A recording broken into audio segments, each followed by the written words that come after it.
right, good morning, folks. Today is Friday, June 3rd. This is episode 124. Welcome to Simply Cyber's Daily Cyber Threat Brief. I'm your host, Gerald, and over the next 30 minutes, I'll be delivering the top cybersecurity news of the day and providing expert analysis on each of these stories. What it means to you as a practitioner, or if you're looking to break in the industry, we got you covered. Shout out and thanks to this stream's sponsor, the one and only Barricade Cyber Solutions. Cyber criminals have stolen your company's data and derailed your business ops. Barricade Cyber Solutions will help you resolve this ransomware attack and get your business back on track.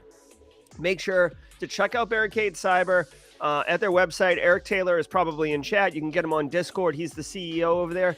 He was on stream last night on Jack Scott's Outpost Gray stream and made a compelling point. You do not want to be vetting ransomware or incident response teams in the middle of a ransomware event. So be a little proactive, bring some solutions to the boss, and get that, break glass in case of emergency scenario all sorted out in advance. I want to remind you, if you hold professional certifications that require CPEs, each episode of First Things First, there's a harken back to OG stuff. Each episode of Daily Cyber Threat Brief is worth half a CPE. It's 2.5 a week, 10 a month. They stack, so be sure to document literally the easiest and I would argue the most enjoyable way to earn CPEs. Just say hi in chat. Make sure your name is there. If you're using a pseudonym, say your actual name and what's up, and that'll record you in memoriam, and you can point to it from an auditor's perspective and be like, look, I was there every day. Here's my CPEs. Get out off my back. If you're live, love it. Thank you for being here. I see 47 of you on this bright Friday morning, and I know a couple of you were texting me beforehand, letting me know you were going to be here, so you will get your proper shout-outs in a hot minute. If you're watching it on replay, you want to get right to the stories. That clock in the corner, when it gets to 0, we're going to get going, so take the time thing and scrub to the right. But for the rest of us, the next 2 minutes, 40 seconds or so, I'll be welcoming all of you into this morning's cyber threat briefing. Good morning, Lupe. Good morning to Brent and Emerson. Always enjoy you guys being part of the Friday streams. What's up, Jim Lund? Hey, Jordan. Rajat, good to see you. Tiffany, I saw the mods in there this morning. Ron Clark, what's up? Hey, Ryan. Ron, I love it. Wanting to hit the smash that like button before we even get into the streams today. I genuinely appreciate that. Oh yeah. Lupe. Hold on. What can we do? Lupe. Everybody.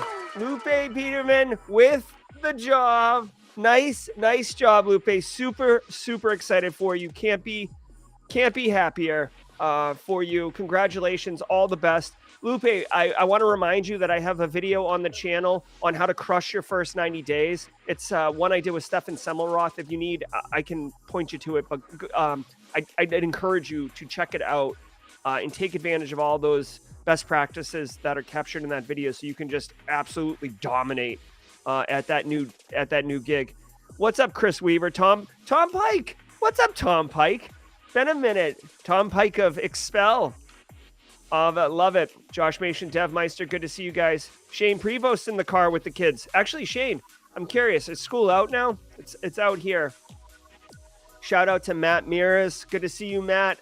I appreciate you taking the GRC course completely outside, kind of your scope, and trying to, get some perspective on the cybers. I love it. What's up, Asha? Good to see you. Is Yula Chua in here? I know the West Coast can be tough on Fridays. James, good to see you. Ron Clark, hey, what's up? Guys, I don't know if you got a chance. Hey, Kimberly, good to see you. Nathan Bolin. Nathan was a member last night on the stream. So, hey, Ms. Julian, Alfredo, good to see you. Guys, we were supposed to have Josh Stroscheid on last night for the network intrusion detection. So you may have been like, that's not my bag. I'm out. Well, he had a personal emergency minutes before we were about to go live. And the one and only Joe Hudson, cybersecurity recruiter extraordinaire, he got the call up. He was able to pinch hit, came in, knocked it out of the park. We did what's current state of the cybersecurity hiring industry, how is return to office looking for cyber. We get into GRC stuff, and then we did resume roasting or reviews. We did probably 4 or 5 resumes. It was an incredibly valuable stream last night. So if you didn't catch it, oh, thank you. Yeah, Mike Jones. Got to represent the Kraken. So if you didn't get a chance to see it, you may want to go check it out. I have to make new thumbnail art for it, but it's the Josh Stroshine Network Intrusion Detection live stream from last night. It was really Joe Hudson just crushing it. All right, guys, it's that time. Oh, we got UAE in the house. Looks like we're going international. See if we can get all those continents. If you're in chat, where are you calling in from? Love to get it. We hit all the major continents the other day, minus Antarctica, which was totally awesome.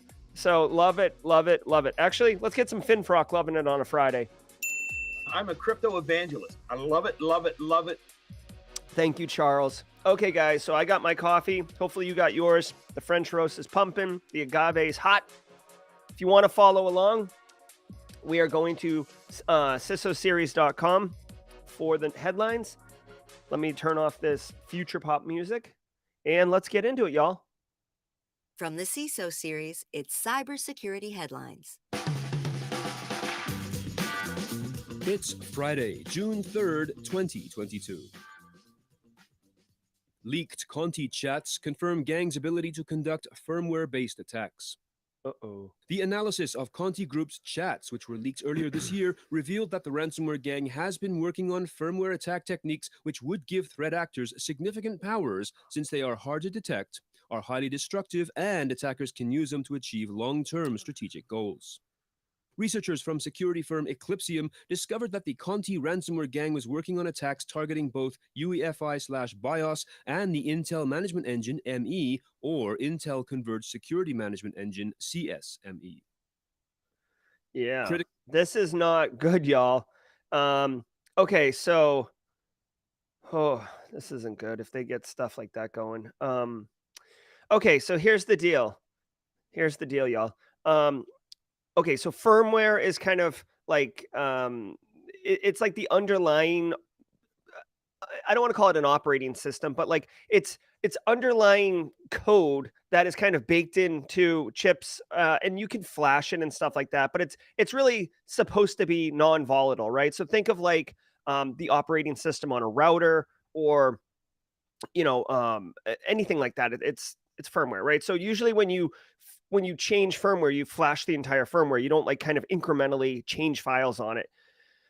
Well, modern laptops, at least laptops, I might be wrong a little bit if it's on the chip itself, but modern desktops, laptops, etc., they actually have additional chips burned onto the motherboard that do additional functionality, like the UEFI and the BIOS, right? Which is basic input-output system, right? And this is what kind of boots the main operating system. Typically, and UEFI, I believe, is used for like BitLocker encryption, which loads before the operating system loads.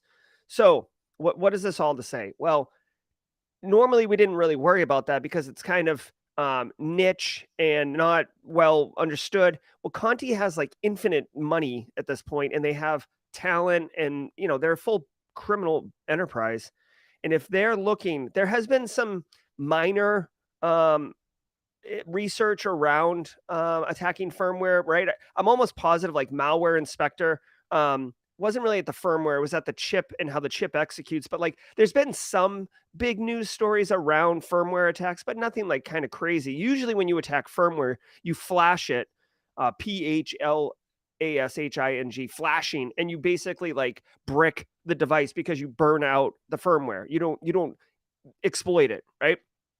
So if they get in there, you can't put EDR on UEFI, right? You can't put EDR in there. There's almost like an implicit trust in that firmware that is fine. And you're looking at the operating system that's built on top of it. So if they get in there, that's going to be gnarly business and not good for anything, especially, by the way, as I mentioned, like BitLocker is controlled down in the UEFI. So, they are a ransomware group. So like it would make sense that they could do encryption there. I mean, typically they like you to have your operating system, but it would be interesting if they encrypted your machine and then changed like kind of the BitLocker, enter your PIN message to the ransomware note.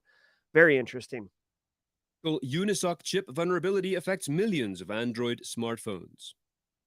A critical security flaw has been uncovered in Unisoc's smartphone chipset that could be potentially weaponized to disrupt the smartphone's radio communications through a malformed packet. Quote, left unpatched, a hacker or a military unit can leverage such a vulnerability to neutralize communications in a specific location, end quote, according to Israeli cybersecurity company Checkpoint in a report shared with the Hacker News. The vulnerability is in the modem firmware, not in the Android OS itself. Unisoc, a semiconductor company based in Shanghai, is the world's fourth largest mobile processor manufacturer after MediaTek, Qualcomm, and Apple, and it accounts for 10% of all SOC shipments in Q3 2021, according to Counterpoint Research. Okay, so this is this is interesting. Okay, so first of all, the problem is not with the Android operating system. It's with the I guess there's some driver or something that interacts with the modem hardware on these phones. So it could be in other devices, but I mean, really, there's Android and then there's Apple, and Apple's got their own thing. So I guess you could qualify it as Android only. It's not all Android phones. It's just Android phones that have the Unisoc chip in it, which they said has it says 10% of all SOC shipments. I don't know what SOC is in this case. They didn't really qualify what SOC meant, so maybe chat knows. But essentially what I'm looking at here is there is a reasonable footprint of Unisoc chips out there, but like this is interesting, but really the risk is low from my perspective, right? The impact's very high. If you can basically shut off someone's phone, you're not disabling it from being like on, but it can't communicate out, right, guys? If you've ever driven by, if you've ever driven on the east side of the 495 Beltway around DC, you know that the NSA is there, and there's just like this black cloud of no communication service in that space. So when your phone doesn't work, when you don't have bars, it sucks. If you're in a military operation, you definitely are relying on communication for coordination of the tactical unit and the coordination from headquarters on, strategic movements of if there's multiple operating groups connecting, you need to coordinate, right? So there is high impact in that situation, but just the sheer footprint of this chipset out there and then having to be exploited successfully, it's pretty narrow. I would say that this is interesting. I'm glad people are looking at it, but this is not something that we need to stop the presses and shout to the sky about. ExpressVPN removes servers in India after refusing to comply with government order. Virtual private network provider ExpressVPN on Thursday announced that it is removing Indian-based VPN servers in response to a new cybersecurity directive issued by the Indian Computer Emergency Response Team.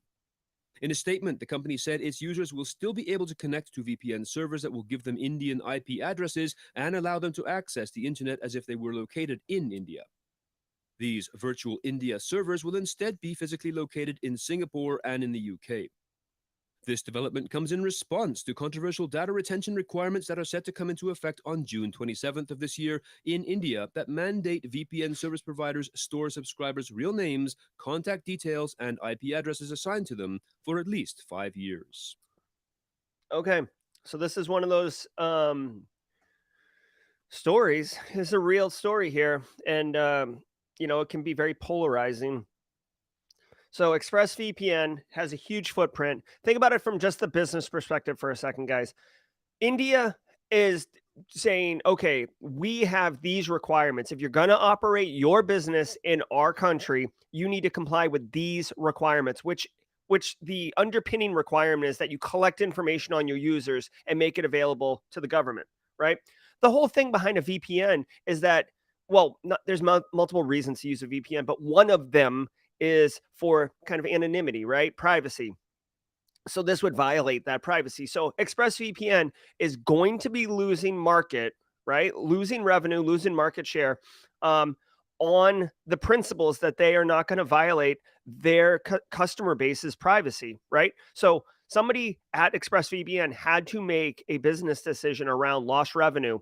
Now, I will say, just because I always am cynical and follow the money, it is possible that the amount of money it would have cost to introduce the mechanisms to comply with the order, right? So storing that data, collecting that data, auditing that data, coordinating with the Indian government to provide that data. That's not free. So that may have cost X, and not complying, like the lost revenue may have cost Y, and maybe the delta wasn't that big, or maybe it even costs more to comply than it did to just pull out. So you can spin it as like, oh, we're all about privacy, we're not going to comply with this, it's overreaching, but maybe it was a business financial decision too. So always keep that in mind. Any business is going to take every opportunity to spin business decisions in a way that is positive for them. Now, the other issue here, the more macro issue for us to discuss, is like how India is introducing multiple laws related to cybersecurity. Remember, they they had the law where you had to report breaches to the government within 6 hours of detection. That kind of blew up, right? A lot of big tech companies push back on that. This is another one. It's not to be taken lightly. India has one of the larger populations in the world, so there's a huge market share here. But interesting. Clip miner malware actors steal $1.7 million using clipboard hijacking. This is the amount they have earned so far, and this does not show any signs of abating. Symantec's threat hunter team determined that ClipMiner is likely spread through Trojanized downloads of cracked or pirated software. The malware can redirect cryptocurrency transactions made on the infected computer by replacing cryptocurrency wallet addresses copied to a clipboard with new addresses under the control of the hacker. ClipMiner uses addresses matching the prefix of the targeted original address to disguise the manipulation. All right. Sorry. And now let's... Please grant me a little bit of grace. I was looking at chat and seeing, I was trying to decide if this was spam about this DNS sec scanning, or if this was value to the community. So I kind of missed this one. So just give me 1 second. ClipMiner malware actors steal 1.7 million using clipboard hijacking. Yeah. I missed the story, but what I would say is you've got to be mindful, guys. Anytime you put something on the clipboard, whether it's your password, a lot of stuff gets put on the clipboard, and that can easily be copied off by malware, right?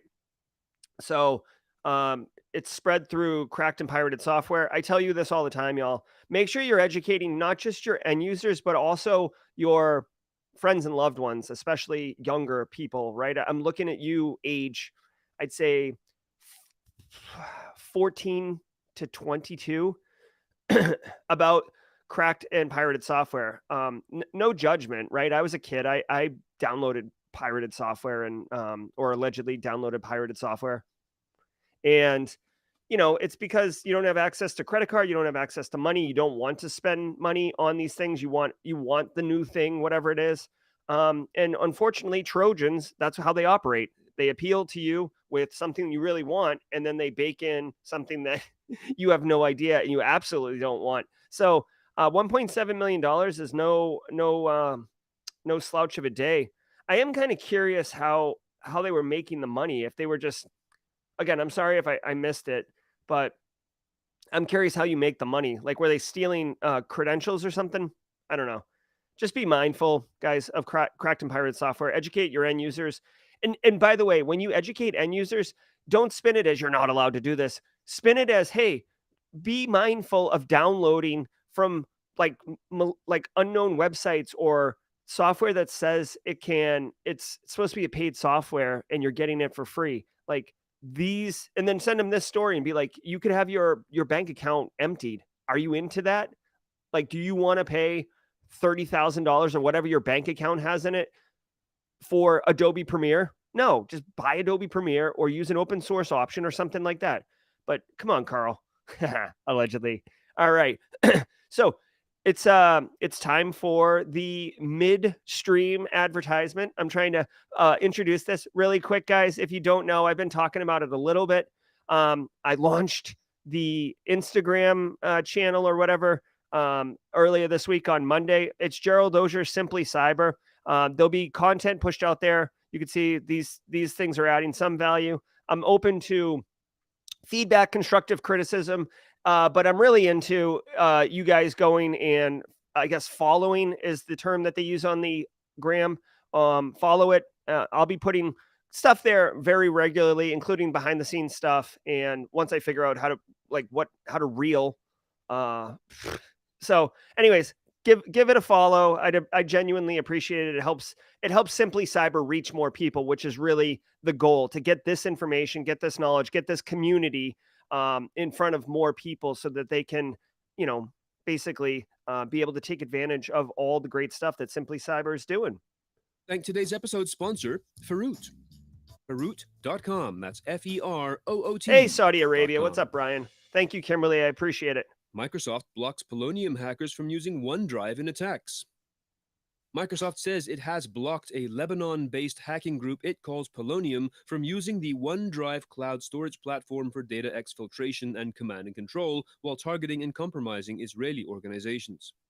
The company also suspended more than 20 malicious OneDrive applications used in Polonium's attacks, notifying the targeted organizations and quarantining the threat actors' tools via security intelligence updates. Though the attacks have mainly targeted Israel's manufacturing, IT, and defense industry sectors since February 2022, Polonium operators have also likely coordinated their hacking attempts with multiple Iran-linked threat actors, according to Microsoft's analysis. All right. So way to go, Microsoft. Genuinely appreciate this.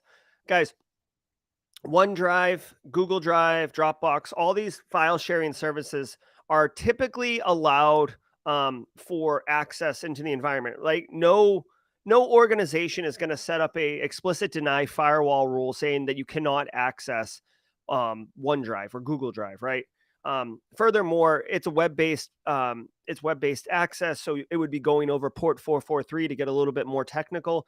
No organization is going to block port 443 ever. Okay, like that's how the web works. So it becomes very difficult when threat actor groups leverage these file sharing services to kind of host their malicious infrastructure. What do? They'll spin up a OneDrive just like you and I have for our business, but instead of storing like a resume or Q4 PowerPoint numbers or whatever, they'll have their malware payloads, right? So you can update them asynchronously. And then when they have malware that detonates on an endpoint, and when it detonates, it knows to reach up to this OneDrive location in this folder and pull whatever malware it is told to pull down, right? So that's kind of how it manages it. And then also they said that they're using it for C2. Again, it's the same thing, right? It reaches up and looks in a file or in a folder, or looks in a file and reads commands, maybe based on the file name, based on the first string in the file, whatever it is, which gives it direction on how to operate. Go dormant, uninstall yourself, spread laterally. Here's new IP addresses to update, right? This is how modern malware works. It is orchestrated from command and control, or C2 infrastructure. So way to go, Microsoft. This is one of the advantages of going with the big players like Microsoft. They have so much telemetry that they can make informed decisions on blocking stuff, right? Like this is cool. I appreciate it. It's almost like a public service, honestly. Chinese Luoyu hackers deploy cyber espionage malware via app updates. The hacking group is infecting victims with WinDealer information stealer malware deployed by switching legitimate app updates with malicious payloads in man-on-the-side attacks. To do that, the threat actors actively monitor their targets' network traffic for app update requests linked to popular Asian apps such as QQ, WeChat, and WangWang, and replacing them with WinDealer installers. Once deployed, WinDealer helps attackers search for and siphon large amounts of data from compromised Windows systems, install backdoors to maintain persistence, manipulate files, scan for other devices on the network, and run arbitrary commands. All right. So this is interesting. Let me look at this flow really quickly. All right. So this is interesting. So they're targeting Chinese endpoints, essentially. Now they're saying cyber espionage malware. Espionage is when you're stealing information trying not to be detected. They're infecting what looks like Windows workstations. So if you have, QQ, WeChat, WangWang installed on your Windows machines, you could fall victim to this. One thing I want to point out, it's very clever, right? It's very clever. So the way that it works is they don't infect or replace like the WhatsApp app on your workstation. What they do is when it reaches out for updates, so you're looking at your system thinking, yes, I'm expecting the WhatsApp app to update, require reboot. Things are going to change a little bit because this is standard patching process. Excuse me. So that's very clever. And they intercept that and they push their malicious app update onto your device. Okay, here's the thing. I may be mistaken, right? And I'm totally open to that. But for them, the threat actors, to monitor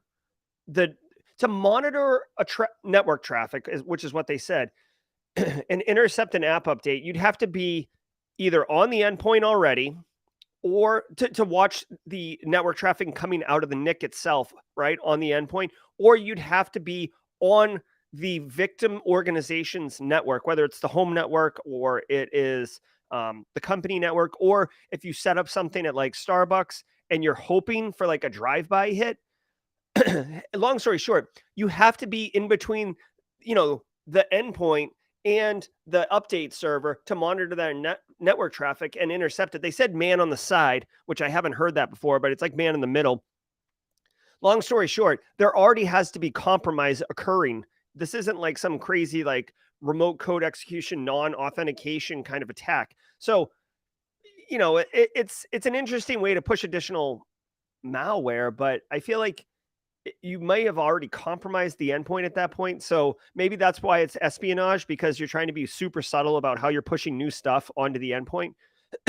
Anyways, it's interesting. It's not a new attack technique. It's actually, this is not uncommon, right? It's a good way to hide those updated pushes because you're expecting those apps to be updated and changing and requiring things. So cyber espionage is going to cyber espionage. Am I right?